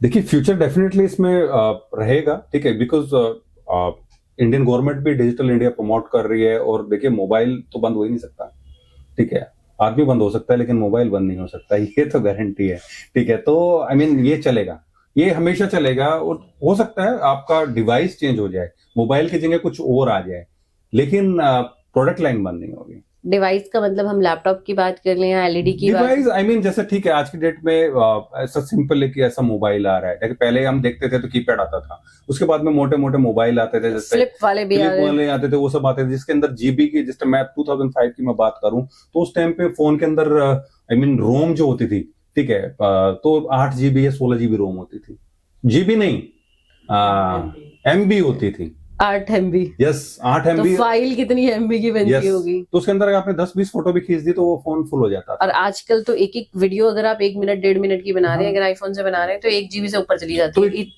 मतलब जीबीज में काम हो रहा है। ये चेंज हुआ ना, हम भी चेंज हो गए साथ में। आगे जैसे अगर चेंज होगा, कुछ और चीजें आएंगी, हम उसके हिसाब से चेंज होते चले जाएंगे टाइम पर, लेकिन बिजनेस बंद नहीं होगा, बिजनेस चलेगा। यही। और इसमें लैपटॉप वगैरह ऐड करेंगे आप? यस, लैपटॉप हम डेफिनेटली प्लानिंग में है, लैपटॉप हम इसमें ऐड करने चाहेंगे आगे, और शायद टैबलेट भी इसमें हम लोग ऐड करेंगे, ठीक है, तो वो प्लानिंग में है, वो हम ऐड करेंगे। इलेक्ट्रॉनिक में ये 3 चीजें रहेंगी या और भी कुछ चीजें? इलेक्ट्रॉनिक में आगे हम लोग प्लान कर रहे हैं इसको थोड़ा सा बड़ा करने के लिए, कि आगे फ्यूचर में अभी तो नहीं, बट लेकिन आने वाले साल और 2 साल में हम लोग शायद कुछ बड़े स्टोर्स में जाएंगे जिसमें कि पूरा एक सुपरमार्केट बनेगा, ठीक है, जिसमें पूरा electronic item, fridge, TV, refrigerator, AC सब कुछ मिलेगा, सेम ऐसे ही जैसे आज दे रहे हैं, तो उसमें भी हम लोगों की हेल्प कर पाएंगे कि जैसे कोई 10,000 रुपए का टीवी है तो शायद हम 2,000-3,000 रुपए का लोगों को दे पाएंगे। अच्छा, ऐसा भी हम ऐसा विजन है मेरा कि मैं ऐसा लोगों तक ना वो पहुंचा पाऊं। क्या वो असेंबल टीवी होंगी या टीवी कंपनी के होंगे जो लोगों के घर से निकल रहे हैं? यस, वो होंगे, या फिर जैसे कस्टमर रिटर्न होंगे, या फिर हो सकता है किसी कंपनी के साथ हम टाई अप करें। कंपनी का कई बार क्या होता है, जैसे एक लॉट बनाया उन्होंने, कुछ 10,000 यूनिट बनाई या 5 लाख यूनिट बनाई, उसमें से 4 लाख 4.5 लाख यूनिट बिक गई, बाकी डंप हो गया, 2 साल से पड़ा हुआ है। हमने बोला भाई ठीक है, आप 1,800 रुपए के हिसाब से हमें दे दो सारा माल, ठीक है। उसके बाद हमने अपना 100 रुपए 200 रुपए का मार्जिन रखा और 2,000 रुपए में बेच दिया। अच्छा, एक चीज है कि फोनअप इटली कंपनी के साथ आपने काम किया हुआ है, तो आपने ग्लोबल स्टैंडर्ड्स को भारत में कैसे लागू किया? देखिए, इनका ग्लोबल स्टैंडर्ड्स ये होता है कि फोन के अंदर जो क्वालिटी पैरामीटर्स हैं उसको हम मेंटेन करें। तो वो लोग क्या है, कुछ उनके मतलब चेक्स होते हैं, ठीक है, जब भी फोन जो सेल होगा तो उसके कुछ एक चेक्स होते हैं जिनको वो कंपलसरी वो चेक होना ही होना है। तो वो चेक्स हम लोग यहाँ पे इंश्योर करते हैं कि वो चेक्स होके ही कस्टमर के पास में वो चीजें जाएं, कि जो कि कस्टमर्स को कल को प्रॉब्लम ना आए। कि अब कुछ यहाँ पे कुछ चीजें ऐसी भी हैं कि कुछ कंपनीज हैं कि जो एज इट इज ऐसे कैसे बेच रहे हैं, तो कस्टमर उसमें परेशान होता है। तो हम इंश्योर करते हैं कि जो चीजें जो हमने वहां पे जो उनके स्टैंडर्ड्स को देखा है, ठीक है, वो हम स्टैंडर्ड्स मीट कर पाए। अच्छा, क्योंकि आप लोग Amazon और इनसे ये डायरेक्ट लेते हैं, जो सेकंड हैंड मोबाइल लेते हैं, तो Amazon और इनका तो जो भी ऑनलाइन सर्विसेज देते हैं, ये लोग क्या करते हैं कि कई बार हमने देखा है कि कस्टमर के पास ना मोबाइल की जगह ईंट और साबुन की बटियां ये चली जाती हैं। तो ऐसा आपके साथ होता है? यस, मैं दिखाता हूँ आपको। ये आपको भी मिला है? तो ये सब जो होता है ना, कंपनी लेवल पे कभी नहीं होता है। ये क्या है ना, ग्राउंड टीम जो होती है ये बदमाशी करती है, ये वहां पे ये सब चीजें होती हैं। डिलीवरी बॉयज की बात कर रहा हूँ, या फिर वेयर हाउस टीम जो होती है, यूजुअली ये लोग इस तरीके की चीजें करते हैं। कंपनी कभी भी ऐसा नहीं करती थी। बड़ी बड़ी कंपनी ग्लोबल लेवल पे काम कर रही है, इतना हजारों करोड़ रुपए का इनका टर्नओवर है, तो कभी ये लोग कभी ऐसा नहीं करते हैं। ग्राउंड स्टाफ ऐसा ये सब चीजें करते हैं। तो ये लोग इस बीच पे किस तरीके से ये सारी चीजें को अंजाम दे देते हैं कि डब्बे को ओपन करना, फिर उसमें ये चीजें डाल देना, ये कैसे पॉसिबल हो पाता है? देखिए, इतना डीपली तो खैर मुझे भी नहीं पता है, बट यस ये लोग करते हैं, और ऐसा हमारा डिस्कशन भी हुआ है, मल्टीपल टाइम डिस्कशन हुआ है with the senior team of like Flipkart और अमेजन। तो वो लोग भी ऐसा चेक्स बनाते हैं, वो लोग भी इसको लेके काफी चीजें कंट्रोल भी हुई हैं।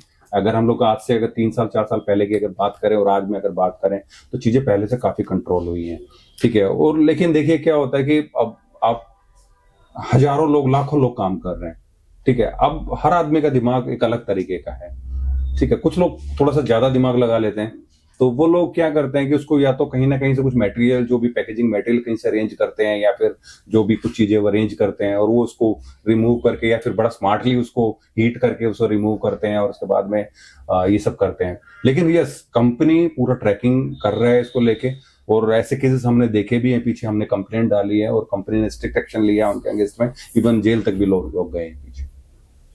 अच्छा, प्रॉफिट की तो बात हर कोई करता है जी, लॉस कितना होता है?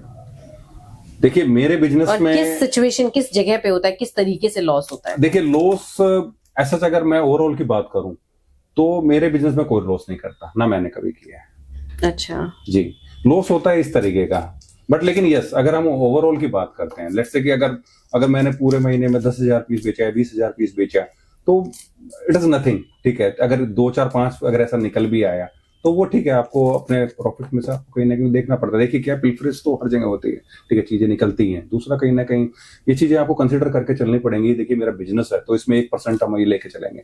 कोई भी आदमी जब बिजनेस करता है, तो मैं जब सुभिक्षा में था, सुभिक्षा लाइक पहला एक सुपरमार्केट रिटेल था इंडिया का, ठीक है, जो साउथ बेस्ड था। मैं उसमें बिजनेस डेवलपमेंट मैनेजर था 2008 में मैं बात कर रहा हूँ। तो वहां पे भी हम लोग 1% जो है 1 से 1.5% ये लेके चलते थे कि इतना पिलफरेज होगा, चोरी चकारी या चूहा खा गया या आपका कहीं डैमेज हो गया, वो सब चीजें। तो ये हमें 1% लेके चलना पड़ता है कि यार इतना आपको लॉस होगा, ठीक है। तो आपको अपने प्रॉफिट से ये चीजें, बाकी हाँ मतलब टचवुड खैर मतलब विद गॉड ग्रेस मैंने कभी लॉस। और जैसे कि मोबाइल रिपेयर होने के लिए आपके पास आती है तो कुछ तो ऐसी भी निकलती होंगी जो बिल्कुल एकदम डम। हाँ तो निकलता है, लेकिन उसका हम लोग कैनिबलाइज कर लेते हैं। उसको कैनिबलाइज करके क्या करते हैं कि उसका हमने डिस्प्ले कहीं और यूज कर लिया, उसका बैटरी कहीं और यूज कर दिया, ठीक है, उसका रिंगर माइक कहीं और यूज हो गया, कैमरा कहीं और यूज हो गया।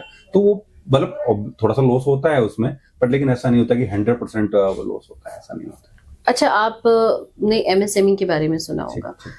आपकी कंपनी बहुत हायर नहीं है बट लोअर भी नहीं है, तो मिडल में है। तो आप एमएसएमई में रजिस्टर हैं। एमएसएमई को आप किस तरीके से समझते हैं, और आप जैसे बिजनेसमैन के लिए जो इस लेवल पे हैं उनके लिए कितना हेल्पफुल है एमएसएमई? देखिए एमएसएमई डेफिनेटली हेल्पफुल है, गवर्नमेंट भी हमेशा इसको प्रमोट करता है। और जैसे जो मेरे जैसे जो स्मॉल और मिडिल क्लास जो लोग जो बिजनेस में आ रहे हैं, तो उसमें कहीं ना कहीं वहां से मतलब जैसे हम लोन लेने जाते हैं तो लोन हमें एक कम ब्याज दर पे हमें लोन मिल जाता है, ठीक है। गवर्नमेंट कहीं ना कहीं स्कीम्स चलाती है, ऐसी कहीं ट्रेनिंग्स चलती हैं इस तरीके की। और इसका और एक बेनिफिट ये है कि एमएसएमएस जैसे हम लोग कर रहे हैं ऐसे, और काज में जैसे मान के चलिए मैं आज कुछ 20 लोगों को अगर मैं रोजगार दे पा रहा हूँ तो उनका काम चल रहा है। और 20 लोगों के साथ में 4 लोग और भी जुड़े हुए हैं। तो ऐसे अगर इस तरीके के लोग अगर निकल के आएंगे तो मतलब डेफिनेटली इससे मतलब हमारे समाज को, देश को बहुत फायदा होगा। मैं अभी कुछ टाइम पहले मतलब मैं चाइना गया था अभी लास्ट ईयर, तो उसमें भी मैंने देखा कि लोग मतलब छोटे छोटे उसमें भी अच्छा बिजनेस कर रहे हैं। एक दुकान में 10 लोग काम कर रहे हैं, 20 लोग काम कर रहे हैं। और वहीं से कहीं ना कहीं ये चीजें सीखने को मिलती है कि यार कि हमें जो करने वाला नहीं, जो बनाने वाला बनना है, ठीक है। हमें लोगों को जो पे मतलब लाना है। और दूसरा कहीं ना कहीं की चीजों को कि आज जितना मतलब अनएम्प्लॉयमेंट है, ठीक है, लोग पढ़े लिखे हैं, काम नहीं मिल रहा है, वो नहीं मिल रहा है। तो आज अगर मानो मैंने ही किया, ठीक है, आज मेरे जैसे अगर 100 लोग और निकल के हैं तो कितने लोगों का एम्प्लॉयमेंट जनरेट होगा। तो गवर्नमेंट भी उसको सपोर्ट कर रही है। अभी मैंने रिसेंट इसमें बजट में देखा 10,000 करोड़ का इन्होंने अभी एक ये रखा है, प्रोविजन रखा है कि ये एमएसएमईज को सपोर्ट करने के लिए एक लो उसमें इंटरेस्ट रेट पे हम ब्याज वो लोग देंगे, ठीक है, कहीं ना कहीं। और एक 2 और भी स्कीम्स थी उसमें जो गवर्नमेंट चला रही है। तो बहुत अच्छी बात है, गवर्नमेंट प्रमोट कर रही है इन सब चीजों को। और हम लोगों से अच्छा, आपने बिजनेस अब करना शुरू किया है 2020 से, आप प्रॉपर बिजनेस में आए हैं। उससे पहले आप जॉब कर रहे थे। लोग कहते हैं कि अरे जो पहले से बिजनेस करते आ रहे हैं उनको सारी चीजें मिली हैं, मार्केट सेट हो गया है, उन्होंने कर लिया। अब आज के समय में बिजनेस बहुत टफ हो गया है। आज के समय में बिजनेस करना बहुत मुश्किल काम है क्योंकि डूब ही जाता, लोग नहीं कर पाते हैं। आप अपने एक्सपीरियंस से, अपने जॉब और बिजनेस दोनों के एक्सपीरियंस से अगर मैं कहूँ कि कोई टिप्स देना चाहें, कुछ ऐसा जो कहते हैं ना मूल मंत्र बताना चाहें, तो क्या बताएंगे? देखिए business is all time better than the job, ठीक है, लेकिन रिस्क डेफिनेटली रहेगा। लेकिन अगर रिस्क है तो गेन भी है, रिस्क है तो गेन भी है। और आपको देखिए कभी भी आप आएंगे बिजनेस में तो आपको हमेशा थोड़े से चैलेंजेस आएंगे, सामना करना पड़ेगा, क्योंकि उस मार्केट में लोग पहले से जमे हैं और आपको आके पैर जमाना है अपना। तो लोग टांगे भी खींचेंगे और आपको परेशानियां भी आएंगी क्योंकि आप चीजों को नहीं समझते हैं, आप गवर्नमेंट की पॉलिसीज नहीं समझते हैं, आप जीएसटी को नहीं समझते हैं, ठीक है। जीएसटी यार जो आपको जीएसटी के फाइलिंग्स होती हैं, आपको ईयरली ऑडिट्स होते हैं, आप उन चीजों को नहीं समझते हैं। लेकिन समय दें चीजों को, समझें और अच्छे लोगों में बैठे, ठीक है। समझे, कहीं ना कहीं बिजनेसमैन जो हैं ये सब हैं, उनका ये देखें, पॉडकास्ट देखें, ठीक है। अब और चीजों को कहीं ना कहीं यूट्यूब पे इतनी सारी चीजें हैं, आप उनको देखें, कहीं ना कहीं आपको मोटिवेशन मिलेगा। और आपको मोटिवेशन कहाँ से मिला था? 2018 में आप डिमोटिवेट हो चुके थे, आपने बिजनेस को छोड़ दिया था, जॉब किया दोबारा से जॉब किया। तो आपको मोटिवेशन कहाँ से मिला कि अब आपको जॉब करना चाहिए और यही काम करना चाहिए जिससे मैं लॉस खा चुका हूँ? देखिए, माइंड में तो था ही कि जॉब करना, क्योंकि मैंने जब 2018 में जॉब छोड़ा तो मैं आ गया था बिजनेस में, ठीक है। अनफॉर्चुनेटली मेरे मतलब उस टाइम पे लक साथ नहीं दिया, या मेरे, ठीक है, उस टाइम पे चीजें सही नहीं थी तो मैं नहीं सही कर पाया। तो 3-4-6 महीने मैंने उसमें निकाले, तो मैं वापसी जॉब में चला गया कि ठीक है यार कि नई चीजें सही नहीं चल रही है। तो आई मीन एक बैक ऑफ द माइंड ना एक चीज हमेशा से मेरे अंदर थी कि मतलब मुझे कुछ करना है लाइफ में, ठीक है। मुझे ये तो नहीं बन के रहना है, ठीक है। जॉब में तो नहीं रहना है पूरी लाइफ। 9 से 5 की नौकरी नहीं करनी। 9 से 5 कहाँ, 9 से 5 तो कहने का होता है, ठीक है।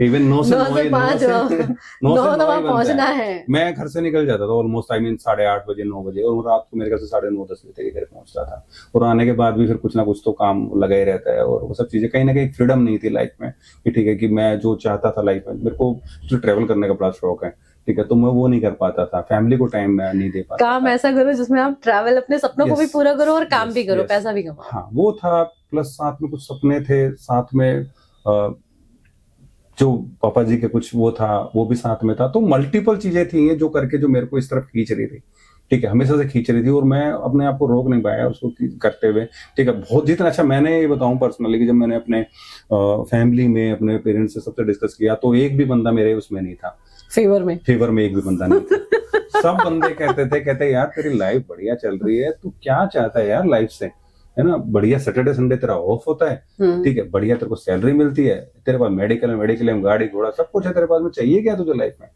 मैंने कहा नहीं यार, कुछ है कमी लाइफ में ना, कुछ कमी है। तो वो मुझे लग रहा है कि वो बिजनेस में आने के बाद ही वो पूरी होगी। और आज मैं अगर इस अपने उसको छोड़ के, आज मैं पहला अपने पूरे मतलब फैमिली में पहला बंदा हूँ जो बिजनेस में, आज तक कोई नहीं आया कभी, सब नौकरी, सब मतलब। और किसी ने मतलब अब आपको देख करके लोगों को नहीं लगता कि इसने सही डिसीजन लिया? अभी लोग मेरे से पूछते हैं, अभी मैं जब भी जाता हूँ मतलब किसी भी मतलब फैमिली फंक्शन में उनमें सब में जाता हूँ, तो वो लोग पूछते हैं कि यार कि ये तूने कैसे किया, और तुमने मतलब क्या क्या किया, या तुम्हारे दिमाग में ये चीजें क्या कैसे आई, या तुमने यार इतना बड़ा डिसीजन कैसे ले लिया।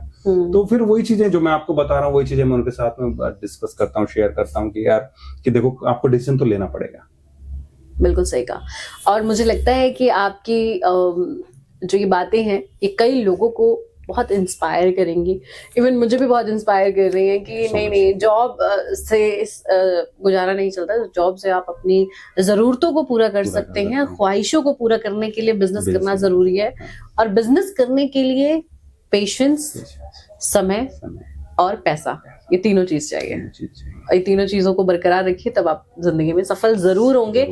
भगवान गिराएगा लेकिन उठाएगा भी, फिर दोबारा आपको उठाएगा। और ये हमने आपके केस में देखा कि 2018 में आप पूरी तरीके से डीमोटिवेट होता है इंसान तभी वो, क्योंकि उसने एक माइंड सेट कर लिया कि मुझे बिजनेस करना है। फिर वो सोचे, फिर उसको ये लगा यार अब मैं घर कैसे चलाऊंगा, घर भी तो चलाना है। तो घर चलाने के लिए फिर दोबारा जॉब पकड़ा, लेकिन फिर आपको ध्यान है कि मुझे काम तो वही करना है।